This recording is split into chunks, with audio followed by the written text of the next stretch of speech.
الحمد لله وكفى والصلاة والسلام على رسوله المصطفى وعلى عباده الذين ارتضى ومن بهداهم اهتدى وبآثار أهل المدينة اكتفى. وكذلك قوله تعالى حتى تنكح زوجا غيره خاص في وجود النكاح من المرأة فلا يترك العمل به بما روي عن النبي صلى الله عليه وسلم أيما امرأة نكحت نفسها بغير إذن وليها فنكاحها باطل باطل باطل. اسی طرح اللہ تبارک و تعالیٰ کا قول حتی تنکح زوجا غیرہ، عورت کی جانب سے نکاح کے پائے جانے میں ایک خاص ہے. چنانچہ کتاب اللہ کے خاص پر عمل کو ترک نہیں کیا جائے گا اس خبر واحد کی وجہ سے جو اللہ کے نبی صلی اللہ علیہ وسلم کے حوالے سے منقول ہے کہ جس عورت نے خود اپنا نکاح کر لیا اس کے ولی کی اجازت کے بغیر تو اس کا نکاح باطل ہے باطل ہے باطل ہے. حتی تنکح زوجا غیرہ جو آیت یہاں پر آئی، اس کا ترجمہ ہے یہاں تک کہ وہ عورت طلاق دینے والے مرد کے علاوہ کسی دوسرے شوہر سے نکاح کر لے. یہاں تک کہ وہ عورت طلاق دینے والے مرد کے علاوہ کسی دوسرے شوہر سے نکاح کر لے.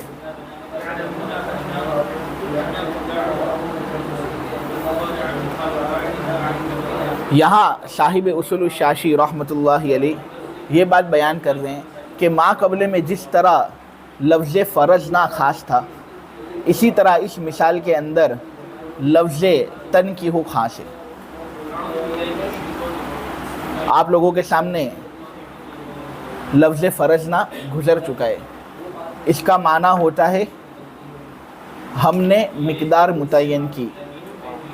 اس سے ہم اس مسئلے اور نتیجے پر پہنچے کہ مہر کی مقدار اللہ تبارک و تعالیٰ کے یہاں پر متعین ہے. زیادہ سے زیادہ مقدار اگرچہ متعین نہیں لیکن کم سے کم مقدار تو متعین ہے ہی، اور وہ 10 درہم ہے، جیسا کہ اس سلسلے میں وضاحت آپ لوگوں کے سامنے ہو چکی. یہاں اس مثال کے اندر صاحب اصول الشاشی یہ کہہ رہے ہیں کہ جس طرح پہلے لفظ فرض نہ خاص تھا، اسی طرح یہاں حتی تنکح زوجا غیرہ والی آیت کے اندر لفظ تنکح خاص ہے. عورت کی جانب سے نکاح کے وجود کے سلسلے میں یہ ایک خاص صیغہ ہے جو اس پر دلالت کرتا ہے افراد سے قطع نظر کرتے ہوئے. دیکھو، جب حتی تنکح زوجا غیرہ کے اندر تنکح خاص ہے جو یہ بات بتا رہا ہے کہ عورت خود بھی نکاح کر سکتی ہے، اس لیے ہم یہ مسئلہ نکالتے ہیں کہ عورت کو اپنا نکاح کرانے کے اندر ولی کی اجازت لینے کی ضرورت نہیں، وہ اپنا نکاح خود بھی کر سکتی ہے. عبارت نساء سے نکاح منعقد ہو جاتا ہے. ایک روایت کے اندر ہے کہ اللہ کے نبی صلی اللہ علیہ وسلم نے فرمایا کہ جس عورت نے خود اپنا نکاح کر لیا اپنے ولی کی اجازت کے بغیر اس کا نکاح باطل ہے باطل ہے باطل ہے. یہ ایک خبر واحد ہے جو کتاب اللہ کے اس خاص کے ساتھ تعارض کر رہا ہے. ہمیں اصول کے اندر یہ بات سکھا دی گئی ہے کہ کتاب اللہ کے خاص پر کسی دوسری چیز کو ترجیح حاصل نہیں ہوگی، خصوصاً خبر واحد کو ترجیح حاصل نہیں ہوگی.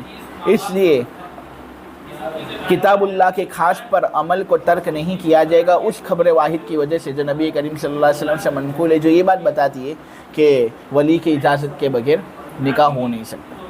ہم کہیں گے کہ خبر واحد کو ہم چھوڑ دیں گے لیکن کتاب اللہ کے خاص پر ہم عمل کریں گے جو یہ بات بتا رہا ہے کہ عورت بذات خود نکاح کر سکتی ہے ولی کی اجازت کے بغیر. دیکھو، اس کے اندر سب سے پہلے تو آدمی یہ جانے کہ حتی تنکح زوجا غیرہ کون سے مسئلے کی وضاحت کر رہے ہیں. تو یہاں دراصل الطلاق مرتان والا رکوع چل رہا ہے. اس رکوع کے اندر یہ بات بتائی گئی ہے کہ اگر شوہر اپنی بیوی کو طلاق دے तो बीवी को क्या क्या करना पड़ता है और शोहर के लिए क्या हुक्म लागू होते हैं, ये बात इस रुकू के अंदर वाज़े की गई है। फिर उसके बाद इस रुकू के अंदर ये बात बताई गई है कि अगर शोहर अपनी बीवी को तीसरी तलाक दे दे और उसको अपने निकाह से बिल्कुल अलग कर दे, अलहदा कर दे, तो अब जिस बीवी को शोहर ने तीसरी तलाक दी है उस बीवी के साथ निकाह शोहर कर नहीं सकता। नया निकाह करके वापस उसको अपनी बीवी बना ले, ये कर नहीं सकता, यहाँ तक कि वो औरत तलाक देने वाले शोहर के अलावा किसी दूसरे शोहर से निकाह कर ले और उसके साथ हम बिस्तरी कर ले, वती कर ले। जब तक ऐसा मामला नहीं होता तब तक वो औरत पहले शोहर के लिए हलाल नहीं होती। वो औरत जिसको 3 तलाक मिली है उसके लिए ज़रूरी है ये कि वो किसी दूसरे मर्द से निकाह करे, उसके साथ हम बिस्तरी करे, वो दूसरा मर्द उसके साथ दुखुल करे। अब दुखुल में इंजाल हुआ हो ना हुआ हो ये अलग बात है, इंजाल का होना ज़रूरी नहीं। दुखुल कर ले उस औरत के साथ, न फिर किसी वजह से दोनों के माबीन तफरीका हो जावे, तो अब जब उस दूसरे शोहर ने उसके साथ दुखुल कर लिया है, हम बिस्तरी कर ली है उसके साथ, और फिर उसने उसको अपने निकाह से अलग कर दिया है, तो अब ये जो औरत है पहले शोहर के साथ वापस निकाह कर सकती है, वो पहला शोहर उसके साथ निकाह कर सकता है। लेकिन महज अक़्द निकाह करने से दुखुल के बगैर या निकाह बिल्कुल किया नहीं, पहला शोहर उसके साथ निकाह वापस करना चाहता है, तो अब निकाह होगा नहीं, निकाह करना मुनासिब नहीं, क्योंकि ज़रूरी है ये कि अब उस औरत का हलाला हो। इस आयत के अंदर ये बात बताई गई है। अब देखो इस आयत के अंदर जो लफ्ज़ तनके है ये औरत की जानिब से निकाह के वजूद के सिलसिले में खास है। अहनाफ इसीलिए ये कहते हैं कि अगर कोई औरत बालिगा है तो खा फिर वो बाकिरा हो या सय्यिबा हो, वली की इजाज़त के बगैर उसके लिए निकाह करने की इजाज़त है। अहनाफ किताबुल्लाह के इस खास को मद्देनज़र रखते हैं और कहते हैं कि देखो यहाँ पर निकाह करने की निस्बत औरत ज़ात की तरफ हुई है कि औरत निकाह करे। मालूम हुआ औरत का खुद निकाह करने से निकाह मुनअक़िद हो जाएगा, क्योंकि अगर औरत का खुद निकाह करने से निकाह मुनअक़िद न होता तो यहाँ पर निकाह की निस्बत औरत की तरफ होती ही नहीं, उसके वली की तरफ होती, उसके बाप की तरफ होती, चचा की तरफ होती, दादा की तरफ होती।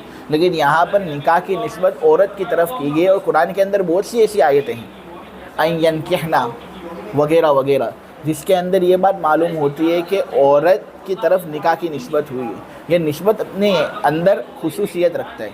इससे ये बात मालूम होती है कि औरत अगर खुद अपना निकाह करना चाहे तो निकाह कर सकती है, इबारत निसा से निकाह का इनइकाद हो जाएगा। इसीलिए अहनाफ कहते हैं कि अगर कोई औरत बालिगा है और वो निकाह करना चाहे तो खा वो कुंवारी हो, बाकिरा हो, सय्यिबा हो, शोहर दीदा हो, या उसने किसी शोहर की मुलाकात न की हो, शादी पहले हो चुकी है, शादी पहले नहीं हुई, जो भी मसला है, वली की इजाज़त के बगैर वो निकाह कर सकती है। बालिगा औरत का ये मसला है। इमाम शाफी और शवाफिउल मसलक से मुंसलिक जो हजरात हैं वो ये कहते हैं कि देखो अगर कोई लड़की है, हाँ वो लड़की छोटी है, नाबालिगा है या बालिगा है, वो वली की इजाज़त के बगैर निकाह नहीं कर सकती। वली के इजाज़त का होना ज़रूरी है।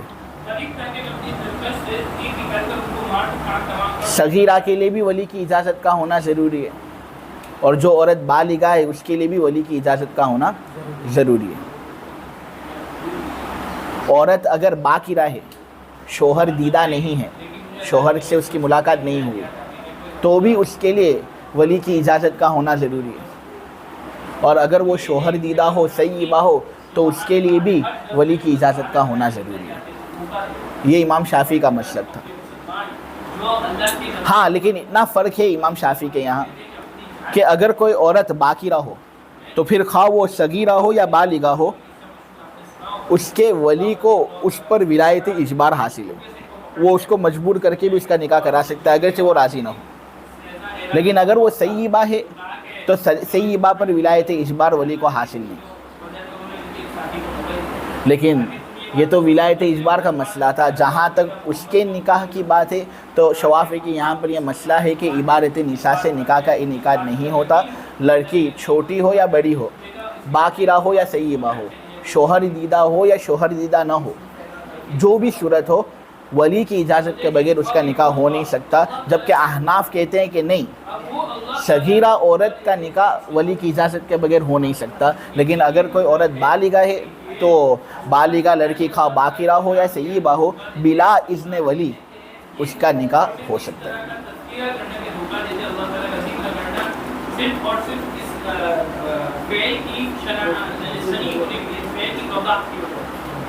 اب رہا یہ کہ امام شافعی کون سی دلیل سے استدلال کرتے ہیں، کس دلیل کو مد نظر رکھ کر وہ اپنا یہ مذہب ثابت کرتے ہیں کہ عبارت نساء سے نکاح کا انعقاد نہیں ہوتا. عورت کے لیے ولی کی اجازت کا ہونا ضروری ہے، ولی کی اجازت کے بغیر عورت نکاح نہیں کر سکتی. اللہ کے نبی صلی اللہ علیہ وسلم کا فرمان ہے جو حضرت عائشہ سے منقول ہے کہ جو عورت خود اپنا نکاح کرے اس کی ولی کی اجازت کے بغیر اس کا نکاح باطل ہے، باطل ہے، باطل ہے. 3 مرتبہ حضور نے کہا. اور یہ حدیث اپنے مدلول کے اندر بہت زیادہ صریح ہے، اس کے اندر صراحت بہت زیادہ ہے کہ ولی کی اجازت کے بغیر عورت اپنا نکاح خود بخود کر نہیں سکتی. اس لیے امام شافعی کہتے ہیں کہ اس حدیث کے ہوتے ہوئے ہم کس طرح یہ کہہ سکتے ہیں کہ ولی کی اجازت کے بغیر عورت کا نکاح ہو جاتا ہے. ہم کہتے ہیں کہ بات صحیح ہے، اس خبر کے اندر معاملہ اس طرح بیان ہوا ہے ظاہری طور پر کہ ولی کی اجازت کے بغیر عورت کا نکاح منعقد نہیں ہوتا، اس کا نکاح باطل ہوتا ہے. لیکن ہم کہتے ہیں کہ کتاب اللہ کے خاص پر بھی تو نظر رکھو. کتاب اللہ کا خاص جو ہے اس کے اندر نکاح کی نسبت عورت کی طرف ہوئی. نکاح کی نسبت عورت کی طرف جو ہوئی ہے، اس نسبت کے اندر ایک طرح کی خصوصیت ہے. یہ بات ہمارے سامنے واضح کرتا ہے کہ عورت نکاح خود کر سکتی ہے. اگر عورت نکاح خود نہ کر سکتی تو نکاح کی نسبت آیت میں عورت کی طرف ہوئی کیوں؟ ہوتی نسبت ولی کی طرف، لیکن آیت کے اندر اللہ تبارک و تعالی نے نکاح کی نسبت عورت کی طرف کی. یہ ایک دلیل ہے کہ عورت خود نکاح کر سکتی ہے. اور ایک طرف کتاب اللہ کا خاص ہو، دوسری طرف ایک خبر واحد ہو، تو کتاب اللہ کو خبر واحد پر ترجیح حاصل ہوگی. لہٰذا ہم یہاں پر کتاب اللہ کو ترجیح دیں گے اور یہ کہیں گے کہ عورت کا نکاح اس کی اجازت کے بغیر، یعنی ولی کی اجازت کے بغیر ہو سکتا ہے. عورت خود اپنا نکاح کر سکتی ہے بشرطے کہ وہ بالغہ ہو، خواہ سیبہ ہو یا باقرہ ہو، وہ اپنا نکاح خود کر سکتی ہے.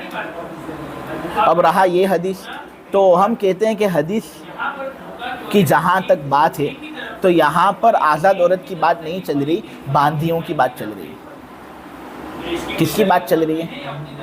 باندیوں کی بات چل رہی ہے کہ جو بھی باندی اپنے ولی یعنی آقا کی اجازت کے بغیر اپنا نکاح خود کر لیتی ہے تو اس کا نکاح باطل ہے. اور ہم تو کہتے ہیں کہ باندیوں کا نکاح خود بخود ہو نہیں سکتا. ویسے تو قاعدہ یہ ہے کہ ان کا بھی نکاح خود بخود ہو جانا چاہیے کیونکہ وہ بھی عورت ہے. لیکن اب باندی کے ساتھ آقا کا حق متعلق ہے تو کیا کر سکتے ہیں؟ آقا کا ایک حق ہے اس پر اور وہ اس حق کے نیچے دبی ہوئی ہے، لہٰذا اپنے آقا کی اجازت کے بغیر وہ نکاح نہیں کر سکتی. یہاں عورت سے مراد باندی ہے. تو جب اس حدیث کے اندر آزاد عورت کا تذکرہ ہے ہی نہیں تو اس حدیث سے آزاد عورت کا مسئلہ بیان کرنا کس طرح صحیح ہوگا؟ اور پھر کتاب اللہ کے خاص پر اس کو ترجیح دینا کس طرح صحیح ہوگا؟ اس طرح ترجیح دینا صحیح نہیں. نیز اس حدیث کی راویہ حضرت عائشہ رضی اللہ تعالیٰ نے، کیا بات بتاؤں میں آپ لوگوں کو حضرت عائشہ رضی اللہ تعالی عنہا یہ بات بیان کرتی ہے کہ جو بھی عورت اپنے ولی کی اجازت کے بغیر خود بخود اپنا نکاح کر لیتی ہے اس کا نکاح باطل ہے، باطل ہے، باطل ہے۔ خود انہوں نے اپنی بھتیجی حفصہ کا نکاح کرا دیا تھا اپنے بھائی کی اجازت کے بغیر اور حفصہ کے والد صاحب کی عدم موجودگی میں۔ ان کی بھتیجی کا نام تھا حفصہ بنت عبد الرحمن ابن ابی بکر۔ حضرت عائشہ رضی اللہ تعالی عنہ انہوں نے خود اپنی بھتیجی یعنی عبد الرحمن کی لڑکی حفصہ کا نکاح کر لیا تھا حفصہ کے باپ یعنی حضرت عائشہ کے بھائی کی عدم موجودگی، ولی کی اجازت کے بغیر۔ ان کے بھائی سفر کے اندر تھے عبد الرحمن، جب وہ واپس آئے تو انہوں نے اس نکاح کو ناپسند بھی کیا کہ یہ کیا کیا، انہوں کو یہ رشتہ اچھا نہیں لگا، لیکن نکاح ہوا یا نہیں ہوا۔ تو حدیث کی راویہ یہاں تو یہ بات بیان کر رہی ہے کہ ولی کی اجازت کے بغیر عورت کا نکاح خود بخود منعقد نہیں ہو سکتا، جبکہ خود حضرت عائشہ ولی کی اجازت کے بغیر اپنی بھتیجی کا نکاح کر رہی ہے اور ولی اس کو پسند بھی نہیں کر رہا، ناپسند کر رہا ہے، اور اس کے باوجود رشتہ باقی رہ رہا ہے۔ دلیل ہے اس بات پر کہ یہ حدیث یا تو منسوخ ہے یا پھر اس حدیث کو ہم مرجوح قرار دیں گے، اس حدیث کا ہم اعتبار نہیں کریں گے۔ آپ سمجھے؟ اور اگر اعتبار کریں گے تو ہم کہیں گے کہ یہاں پر عورت سے مراد باندھی ہے۔ آپ سمجھے؟ دیکھو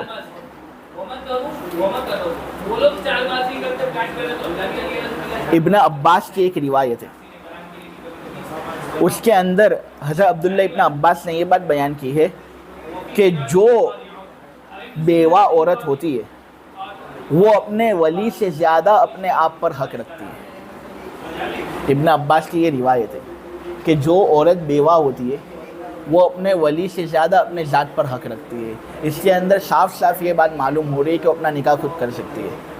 جب ولی سے زیادہ اپنی ذات پر اس کا حق ہے تو ولی کو نکاح نہیں کرنا، اس کو نکاح کرنا ہے، لہٰذا اس کی عبارت سے نکاح کا انعقاد ہو جائے گا۔ یہ بات اس حدیث سے بھی ثابت ہو رہی ہے، لہٰذا ہمارا مسلک جو ہے وہ مسلک یہاں پر راجح سمجھا جائے گا۔ لیکن اب ایک سوال یہاں پر پیدا ہوتا ہے، وہ یہ ہے کہ آپ لوگوں نے ایسی بات کہی کہ تنکیحہ کی نسبت آزاد عورت کی طرف ہو رہی ہے،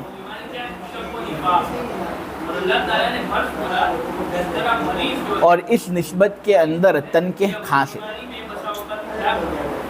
لہٰذا ہر آزاد عورت اپنا نکاح خود بخود کر سکتی ہے۔ اس آیت سے یہ بات معلوم ہو رہی ہے۔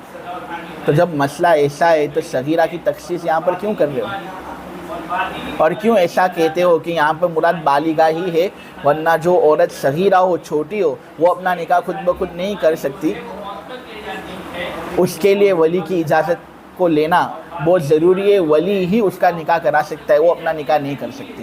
حالانکہ اگر دیکھیں تو تنکیح کی نسبت آزاد عورت کی طرف ہوئی ہے، آزاد عورت کے اندر بالغہ جس طرح داخل ہے اس طرح صغیرہ بھی داخل ہے، تو صغیرہ بھی اس حکم کے اندر شامل ہونی چاہیے، اور وہ بھی اپنا نکاح خود کر سکنے پر قادر ہونی چاہیے، لیکن ہے نہیں، وہ اس کے لیے ولی کی اجازت کا ہونا ضروری ہے۔ تو ہم کہتے ہیں کہ کون یہ کہتا ہے کہ تنکیح کی نسبت یہاں پر صغیرہ کی طرف بھی ہوئی ہے؟ دیکھو یہاں پر حلالے کا حکم بیان ہو رہا ہے، کیا بیان ہو رہا ہے، اور حکم کس پر ہوتا ہے؟ مکلف پر، مکلف ہی پر حکم آتا ہے نا، اگر کوئی مکلف نہیں ہے اس پر حکم آئے گا نہیں۔ یہاں یہ فعل مضارع ہے بمعنی امر ہے، یہاں پر یہ فعل مضارع ہے بمعنی امر ہے، یعنی اگر اس عورت کو پہلے شوہر کے لیے حلال ہونا ہے تو اس کے لیے ضروری ہے کہ وہ حلالہ کرے، اس کو حکم دیا جا رہا ہے۔ حکم بالغ کو دیا جاتا ہے، غیر بالغ کو نہیں دیا جاتا، اس لیے یہاں پر تنکیح کی نسبت آزاد عورت کی طرف ہوئی ہے۔ اس آزاد عورت کے اندر بھی जो बालिगा औरत है ना उसकी तरफ हुई है। सगीरा का हुक्म यहाँ पर बयान हुआ ही नहीं कि हम सगीरा के लिए यकसा हुक्म साबित करें।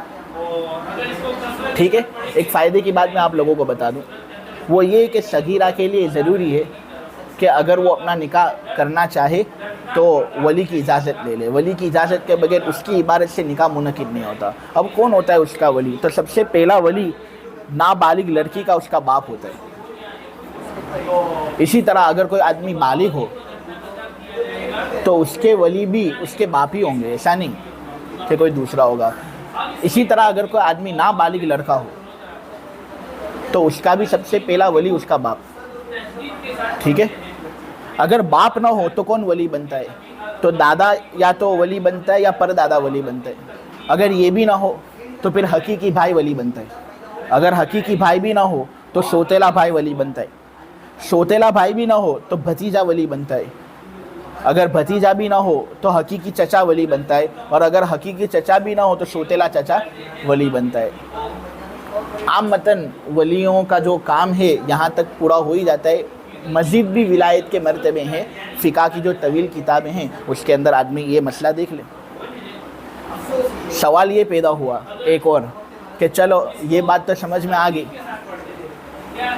कि तन के की निस्बत औरत की तरफ हो रही है और उसमें से भी सगीरा औरत की तरफ नहीं बालिग औरत की तरफ हो रही है, क्योंकि हुक्म यहाँ पर दिया जा रहा है और हुक्म मुकल्लफ़ को दिया जाता है और मुकल्लफ़ बालिगा औरत है ना कि सगीरा औरत।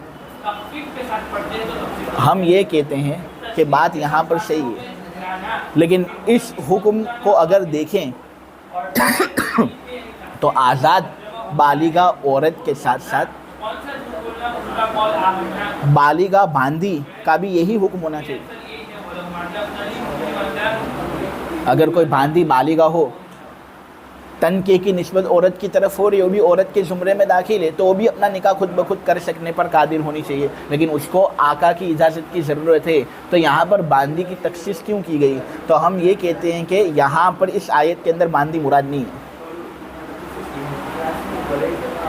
इसलिए कि हुक्म दिया जाता है मुकल्लफ़ को, और मुकल्लफ़ भी ऐसा हो जो कामिल मुकल्लफ़ हो। देखो यहाँ पर तन के फ़ेल मुज़ारे अम्र के माने में हलाले का हुक्म यहाँ पर बयान हो रहा है। हुक्म दिया जाएगा मुकल्लफ़ को, और वो जो कामिल मुकल्लफ़ हो। कामिल मुकल्लफ़ आज़ाद होता है, ना कि वो जो रिक्यत के अंदर जकड़ा हुआ। इसलिए बांदी यहाँ से निकल गई ना। अगर बांदी को दाखिल करना ही हो तो हम ये कह देंगे कि मजबूरन उसको खारिज करना पड़ा, क्योंकि अब आका का हक़ उसके साथ मुताल्लिक़ हो गया है, तो अब क्या कर सकते हैं। हाँ, अगर आका अगर न होता तो फिर उसके लिए भी ऐसा ही हुक्म होता।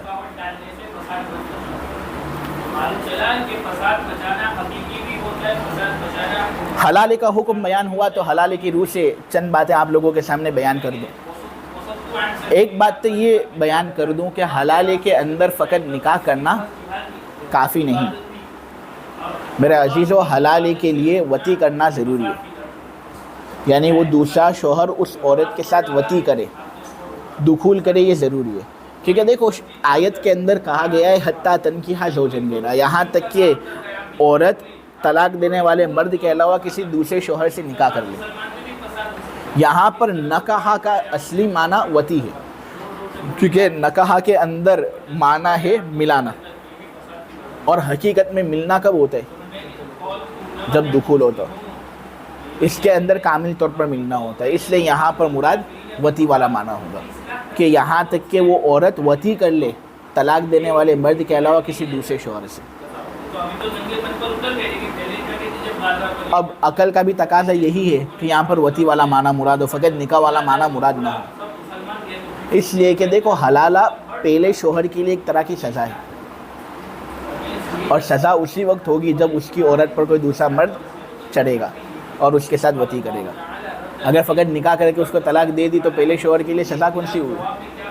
उसने 3 तलाक दी ने। शरीयत के अंदर 3 तलाक देना सही है। आप लोगों के सामने गुज़िश्ता इस्बाक के अंदर ही ये बात आ चुकी कि 3 तलाक देना सही नहीं। हमारे यहाँ निकाह एक बहुत अजीम इबादत है, ये कोई अक़द माली नहीं है, खालिश अक़द माली कि इसको किसी भी तरीके से बातिल करना चाहे बातिल हो जाए। इसको सलीके से बातिल करना है, अगर बातिल करने की नौबत आए भी, और वो भी हत्तल इम्कान उससे बचना चाहिए। کیونکہ اللہ تبارک و تعالیٰ کو طلاق پسند نہیں. طلاق تو ایک ضرورت کی وجہ سے مشروع چیز ہے. تو حلالہ پہلے شوہر کے لیے سزا ہے. پہلے شوہر کے لیے حلالہ سزا اسی وقت ہوگی جب دوسرا مرد اس کی عورت کے ساتھ وطی کرے. اگر وطی نہیں کرتا، فقط نکاح کر کے اس کو چھوڑ دیتا ہے، تو پہلے شوہر کے لیے سزا پوری ہوئی نہیں. اس لیے حلالے کے اندر وطی کا ہونا ضروری ہے. ہاں انزال شرط نہیں، انزال ہو نہ ہو، دخول ہو جاوے کافی. اب اس کے بعد اگر وہ طلاق دے دے اس کو، تو پھر پہلا شوہر اس کے ساتھ نکاح کر سکتا ہے.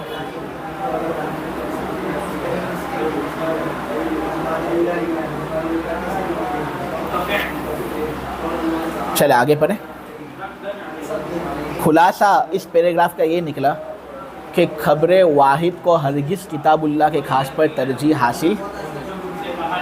تطبیق کر سکتے ہو کر لو، ہم نے تطبیق کی شکل یہاں پر اختیار کی. ہم نے کہہ دیا یہ حدیث باندیوں پر محمول ہے یا یہ حدیث منسوخ ہے. اگر تطبیق نہیں ہو سکتی تو کتاب اللہ کے خاص کو ترجیح حاصل ہوگی خبر واحد پر، خصوصاً ایسے خبر واحد پر جس میں راویہ نے خود اس کے خلاف عمل کیا ہو. تو پھر اس خبر واحد کا کیا اعتبار ہوگا؟ ما يتفرع من الخلاف ويتفرع منه الخلاف في حل الوطء ولزوم المهر والنفقة والسكنى ووقوع الطلاق والنكاح بعد الطلقات الثلاث على ما ذهب إليه قدماء أصحابه بخلاف ما اختاره المتأخرون منه. وہ مسائل جو اس مذکورہ اختلاف سے نکلتے ہیں، اس مذکورہ اختلاف سے وطی کے حلال ہونے کے مسئلے میں اختلاف متفرع ہوگا. مہر، نفقہ اور سکنا کے لازم ہونے میں اختلاف متفرع ہوگا. طلاق کے واقع ہونے میں اختلاف متفرع ہوگا. امام شافعی کے جو اصحاب قدما ہیں، ان کا جو مذہب ہے اس کو مد نظر رکھتے ہوئے 3 طلاقوں کے بعد مطلقہ ثلاثہ کا اسی مرد سے نکاح کے مسئلے کے اندر اختلاف متفرع ہوگا. ہاں اختلاف اس میں ان لوگوں کا جو امام شافعی کے مذہب سے تعلق رکھتے ہیں لیکن وہ قدما میں سے نہیں ہے بلکہ متأخرین میں سے. دیکھو میں ترجمہ پھر سے کرتا ہوں. وہ مسائل جو اس مذکورہ اختلاف سے متفرع ہوتے ہیں.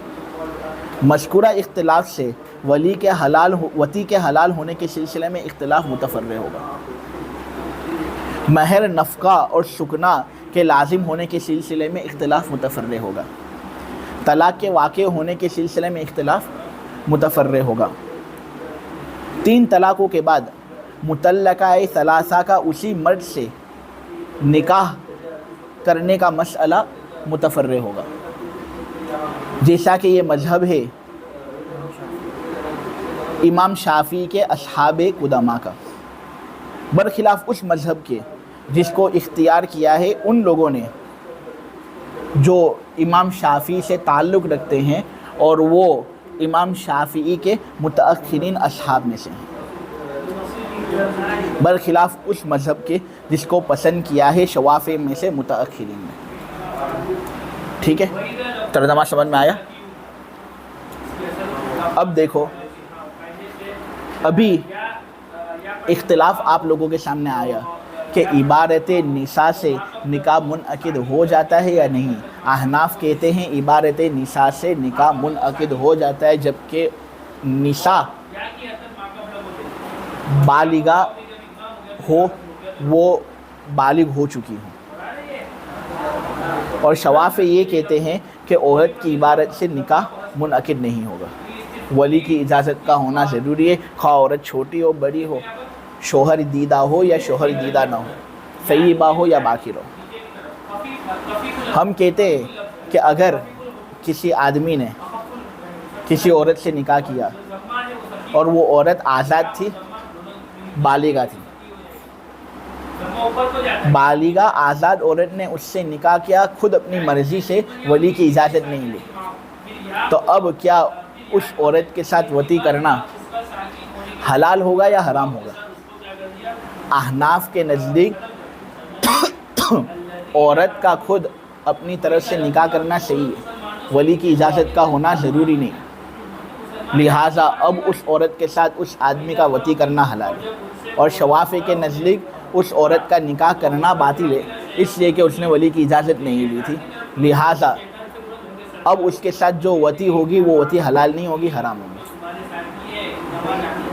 किसी आदमी ने किसी औरत के साथ निकाह किया, उस औरत ने उस आदमी के साथ निकाह किया वली की इजाज़त के बगैर, लेकिन वो है बालिग औरत, बालिगा हो चुकी है, हेज उसको आता है, और उसने अपने वली की इजाज़त के बगैर उस शोहर से निकाह कर लिया। अहनाफ के नज़दीक निकाह सही है, इसलिए अब शोहर पर महर भी लाजिम होगा, शोहर पर खर्चा भी लाजिम होगा बीवी का, और शोहर पर सुकना भी लाजिम होगा कि वो एक रहने की जगह औरत के लिए मुतय्यन करें। अगर शोहर तलाक वाक़े करना चाहे तो चूँकि अपनी बीवी पर वो तलाक को वाक़े कर रहा है, जो तलाक का महल है, इससे तलाक भी वाक़े हो जाएगी। जबकि इमाम शाफ़ी के नज़दीक न शोहर पर महर लाजिम होगा, न शोहर पर नफ़का लाजिम होगा, न शोहर पर सुकना लाजिम होगा। वजह इसकी है कि निकाह हुआ ही नहीं है, उस औरत ने तो वली की इजाज़त के बगैर निकाह किया है, वली की इजाज़त जब हासिल हुई नहीं तो निकाह उसका बातिल है। और अब अगर उसका शोहर जिसके साथ उसने निकाह किया है वली की इजाज़त के बगैर, वो उसको तलाक भी दे दे, इमाम शाफ़ी कहते हैं कि तलाक कहाँ वाक़ होती है? जहाँ तलाक का महल हो, और तलाक का महल निकाह शुदा औरत है। इस औरत का अभी तक निकाह हुआ ही नहीं है, निकाह बातिल है, तो तलाक कहाँ से वाक़ हुई? तो तलाक भी वाक़ नहीं होगी, तलाक भी शुमार नहीं होगी। ये मसाइल थे जो इस मज़कूरा इख्तिलाफ से मुतफ़र्रिक़ हुए। इसी तरह एक और मसला है जो मज़कूरा इख्तिलाफ से मुतफ़र्रिक़ होता है, वो मसला ये है कि 3 तलाक किसी ने उस बीवी को दे दी जिसने वली की इजाज़त के बगैर खुद अपना निकाह उसके साथ करा लिया था, तो क्या अब उस औरत से जदीद निकाह करने के लिए हलाला करना पड़ेगा या नहीं? आपको ये मसला समझ में आया? मैं एक और मरतबा कहता हूँ, एक आदमी ने उस औरत को 3 तलाक दी, जिस औरत ने उस आदमी के साथ यानी तलाक देने वाले के साथ निकाह किया था बिला इज़्न वली, खुद निकाह कर लिया था वली की इजाज़त के बगैर, उसी औरत को उसके शोहर ने बाद में जाकर 3 तलाक दे दी। अब शोहर वापस चाहता है कि मैं वापस उसको अपनी बीवी बनाऊं, उसके साथ निकाह करूं, तो क्या अब जदीद निकाह करने के लिए हलाला करना पड़ेगा या नहीं? अहनाफ कहते हैं हलाला करना पड़ेगा। हलाला इसलिए करना पड़ेगा क्योंकि तलाक 3 वाक़े हो चुकी। वो औरत जिसने बिला इज़्न वली उसके साथ निकाह कर लिया था, वो उसकी बीवी बन चुकी थी, निकाह सही हो गया था, लिहाजा अब उस पर अगर 3 तलाक वाक़े होती हैं तो अगरचे ये शरीयत के ख़िलाफ़ है लेकिन उसका वक़ू हो जाता है। तो तलाक वाक़ई हुई है तलाक के महल पर, वो औरत छूटी हो गई, अब वापस उस शोहर अव्वल को उसके साथ निकाह करना ही जदीद निकाह, तो अब उस औरत का किसी दूसरे मर्द के साथ सोना पड़ेगा और किसी दूसरे मर्द का बज़रिए निकाह उसके साथ दुखुल करना लाजिम होगा। फिर अगर वो तलाक उसको दे देता है तो शोहर अव्वल उसके साथ निकाह कर सकता है। हलाले के बगैर शोहर अव्वल के लिए उसके साथ निकाह करना जायज़ नहीं, वो औरत सख्त तरीके से हराम हो चुकी है। यह अहनाफ का मज़हब। इमाम शाफ़ी का इस सिलसिले में क्या मसलक है? तो इमाम शाफ़ी के 2 गिरोह हो चुके हैं इस मसले के अंदर। एक इमाम शाफ़ी के असहाब कुदमा का मसलक और एक इमाम शाफ़ी के मुतअख़िरीन हज़रात का मज़हब।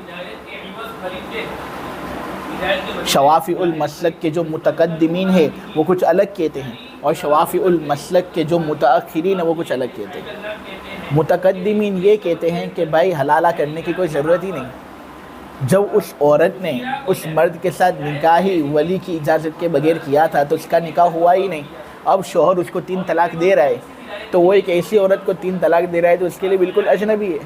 کوئی راستے کے اندر چلتی پھرتی عورت کو کہہ دے تجھے 3 طلاق تو کیا اس کو 3 طلاق واقع ہو جائے گی؟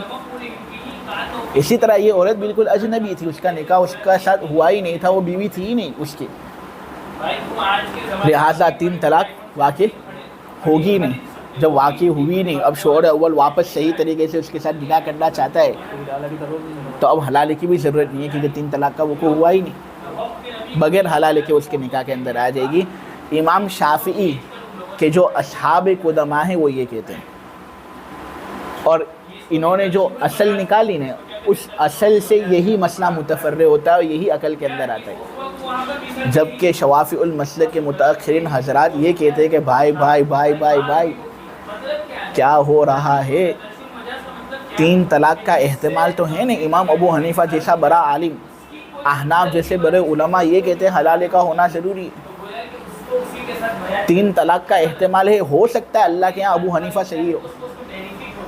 شوافی المسلک کے جو متأخرین ہیں وہ یہ کہتے تھے. تو جب حرمت کا احتمال ہے تو ہم اس حرمت کے پہلو کو مرجوع قرار کس طرح دیں؟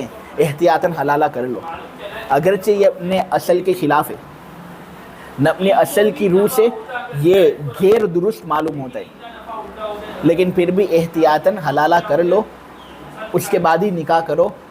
حلالے کے بغیر تم کو نکاح کرنا ہے تو بھائی تم پھر اس عورت سے نکاح کریں مت، کوئی دوسری عورت سے نکاح کر لو. اس عورت کے ساتھ اب نکاح کرنا ہے تو حلالے کے ساتھ ہی نکاح کرنا ہوگا. دیکھو حلت اور حرمت کے جب 2 پہلو جمع ہو جائیں نا تو ہمیشہ ترجیح کس پہلو کو ہوتی ہے؟ حرمت کے پہلو کو. اب اصحاب قدماء کے نظریے کو دیکھیں اور امام شافعی کی مذکورہ اصل کو دیکھیں تو یہ بات ثابت ہو رہی ہے کہ حلالے کے بغیر بھی نکاح کر سکتے ہیں. لیکن امام ابو حنیفہ کے مذہب کو اگر ہم دیکھیں اور امام ابو حنیفہ کی نکالی ہوئی اصل کو اگر ہم دیکھیں، کتاب اللہ کے خاص پر اگر ہماری نظر ہو تو اس سے یہ بات معلوم ہوتی ہے کہ 3 طلاق ہو چکی ہے، اس لیے اب حلالہ کرنا ضروری ہے. حرمت کا تقاضا یہ ہے کہ حلالہ کر لو، اس کے بعد ہی نکاح کرو، اور حلت کا تقاضا یہ ہے کہ حلالے کے بغیر ہی اس کے ساتھ نکاح کر لو. ہم کہتے ہیں حرمت اور حلت جب جمع ہو جائیں تو ترجیح حرمت کو ہوتی ہے، اس لیے حلالہ کرنا احتیاطاً ضروری ہوگا اگرچہ اپنے اصل سے الگ ہے اور اس کے خلاف ہے. یہ مسئلہ سمجھ میں آ گیا آپ کو؟ اب عام کی بحث شروع کی جائے اس سے پہلے ایک اور اشکال آپ لوگوں کے سامنے بیان کرنا ہے، اور وہ اشکال ایسا ہے کہ جب میں آپ لوگوں کے سامنے وہ بیان کروں گا نا آپ لوگ واقعتاً کہو گے کہ ہاں بھائی اس کا جواب تو ہونا ہی چاہیے.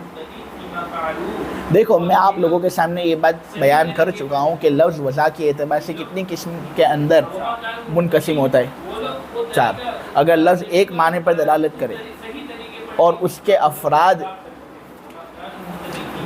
مقصود نہ ہو، افراد سے قطع نظر کرتے ہوئے وہ ایک معنی پر دلالت کرے تو وہ لفظ کیا ہوتا ہے؟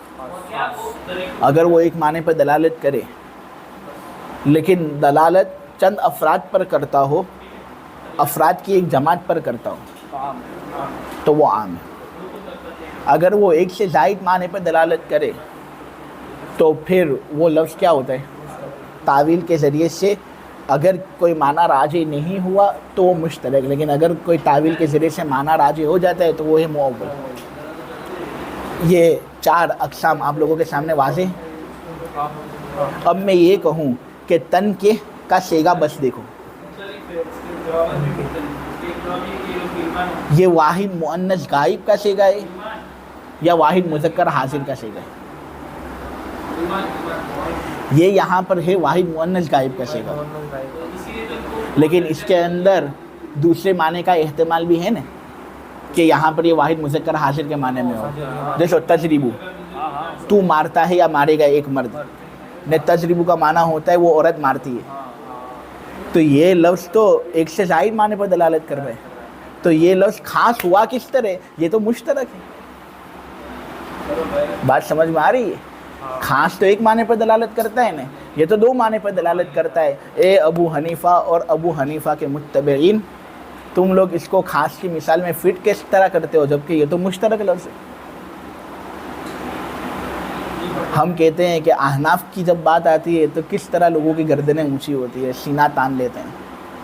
इश्काल करते वक्त आम मदन लोग सीना तानते ही हैं, तो अब उनको चाहिए कि वो गौर से सुने और जवाब भी ज़रा सुन ले।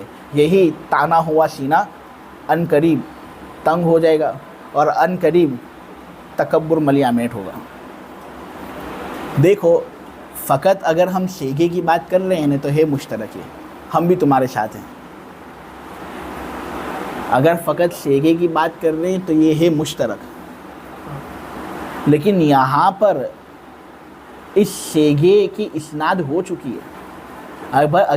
अभी अगर उसकी इस्नाद न होती तो हम कहते ये मुश्तरक, कि हो सकता है कि मुज़क्कर हाज़िर की तरफ इसकी इस्नाद हो जावे या मुअन्नस गायब की तरफ इसकी इस्नाद हो जावे। लेकिन यहाँ पर इसकी इस्नाद हो चुके, सियाक़े कलाम से पता चल रहा है कि यहाँ पर औरत ही मुराद है। जब इस्नाद हो चुके, कनेक्शन जुड़ गया है, तो अब वाहिद मुज़क्कर हाज़िर को क्यों ला रही हो? पिक्चर से वो हट गया। ये एक ही माने पर दलालत कर रहा है इस्नाद के हो जाने के बाद। लिहाजा हम पर इस तरह का इश्काल करना सही और दुरुस्त नहीं। चले आगे पढ़े। अल-आम व तक़सीमुहु इला नौअइन व अम्मल आमु फ़नौआनी आमुन खुस्सा अन्हुल बाज़ु व आमुन लम युखस्सा अन्हु शैउन फ़ल-आमुल लज़ी लम युखस्सा अन्हु शैउन फ़हुव बिमंज़िलतिल ख़ास्सी फ़ी हक़्क़ि लुज़ूमिल अमलि बिही ला मुहालता। यहाँ तक आज आप लोगों का सबक होगा। मिसालों से इंशाअल्लाह सबक बाकी रखेंगे। आम और उसका दो किस्मों की तरफ मुनक़सिम होना। रहा आम का मसला तो उसकी दो किस्में। एक वो आम है जिससे बाज़ अफराद को ख़ास किया गया है, और एक वो आम है जिससे किसी भी चीज़ को ख़ास नहीं किया गया। रहा आम का मसला तो उसकी दो किस्में हैं। एक वो आम है जिससे बाज़ अफराद को ख़ास किया गया है, और एक वो आम है जिससे किसी भी चीज़ को ख़ास नहीं किया गया। वो आम अपनी उमूमियत पर बाकी है और बरकरार है। चुनांचे वो आम जिससे किसी चीज़ को ख़ास न किया गया हो, वो ख़ास ही के दर्जे में है, उस पर अमल के यकीनी तौर पर लाजिम होने के हक़ के सिलसिले में। चुनांचे वो आम जिससे किसी भी चीज़ को ख़ास नहीं किया गया, वो ख़ास के दर्जे में है, यकीनी तौर पर, हतमी तौर पर, कतई तौर पर उस पर अमल के लाजिम होने के हक़ में।